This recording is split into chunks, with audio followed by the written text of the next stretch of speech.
एक साधु महाराज श्री रामायण जी की कथा सुनाते थे। उनकी कथा सुनकर लोग आनंद विभोर हो जाते थे। साधु महाराज का एक नियम था, प्रतिदिन वह कथा प्रारंभ करने से पहले हनुमान जी को कथा सुनने के लिए आमंत्रित करते थे। वह जहां पर कथा सुनाते थे, वहां उन्होंने कथा के स्थान पर हनुमान जी को विराजने के लिए आसन के रूप में एक गद्दी भी रखी हुई थी। आइए हनुमंत जी विराजिए, ये कहकर हनुमान जी का आवाहन करते थे। उसके बाद 1 घंटा कथा सुनाते थे। एक महाशय प्रतिदिन रामकथा सुनने आते थे। वह भक्तिभाव से कथा सुनते थे। परंतु एक दिन उनके मन में विचार आया कि महाराज कथा आरंभ करने से पहले आइए हनुमंत जी विराजिए ऐसा कहकर हनुमान जी को बुलाते हैं, तो क्या वास्तव में हनुमान जी यहाँ पर आते होंगे? एक दिन उन्होंने साधु महाराज से पूछ ही लिया, महाराज आप रामायण की कथा बहुत अच्छी सुनाते हैं, हमें बड़ा आनंद मिलता है, परंतु आप जो गद्दी प्रतिदिन हनुमान जी को देते हैं, उस पर क्या हनुमान जी वास्तव में विराजमान होते हैं? साधु महाराज ने कहा, हाँ, यह मेरी श्रद्धा है। हनुमान जी का वचन है कि जहाँ रामकथा सुनाई और सुनी जाती है, वहाँ हनुमान जी अवश्य पधारते हैं।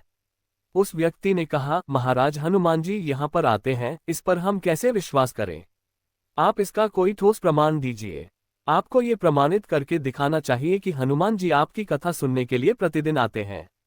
महाराज ने बहुत समझाया कि आस्था को किसी प्रमाण की कसौटी पर नहीं कसना चाहिए। ये तो भक्त और भगवान के बीच का प्रेम रस है, व्यक्तिगत श्रद्धा का विषय है। आप कहो तो मैं प्रवचन करना बंद कर दूं अथवा आप कथा में आना छोड़ दो, परंतु वह व्यक्ति नहीं माना।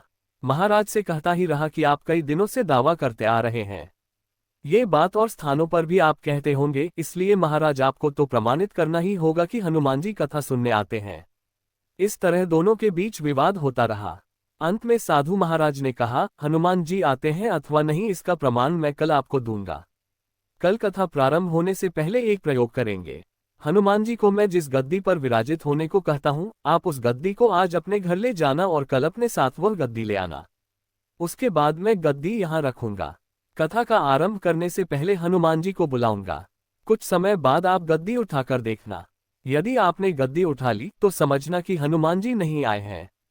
वह व्यक्ति इस कसौटी के लिए तैयार हो गया। महाराज ने कहा, हम दोनों में से जो पराजित होगा वह क्या करेगा, इसका निर्णय भी कर ले। ये तो सत्य की परीक्षा है। उस व्यक्ति ने कहा, मैं गद्दी नहीं उठा पाया तो आपसे दीक्षा ले लूंगा। परंतु आप पराजित हो गए तो क्या करोगे? साधु ने कहा, मैं कथावाचन छोड़कर आपका सेवक बन जाऊंगा। अगले दिन कथा सुनने के लिए बहुत भीड़ एकत्रित हो गई। सारे लोग भक्ति, श्रद्धा, प्रेम और विश्वास की परीक्षा देखने आ पहुंचे। साधु महाराज और वह व्यक्ति कथा के स्थान पर आए। उस व्यक्ति ने गद्दी महाराज के हाथ में दी। प्रतिदिन हनुमान जी को विराजित होने के लिए जहां गद्दी रखते थे, उसी स्थान पर वह रखी गई। महात्मा जी ने आर्तता से मंगलाचरण किया और बोले, आइए हनुमंत जी विराजिए। ऐसा बोलते ही साधु महाराज की आंखों में आंसू आ गए। मन ही मन महाराज बोले, हे प्रभु, आज मेरी नहीं आपकी ही परीक्षा है। मैं तो एक साधारण सा व्यक्ति हूँ, मेरी भक्ति और आस्था की लाज रखना प्रभु। साधु महाराज ने प्रार्थना की और उस व्यक्ति को गद्दी उठाने के लिए निमंत्रण दिया। सभी की आंखें गद्दी पर जम गई। साधु महाराज बोले, महाशय आप गद्दी उठाए।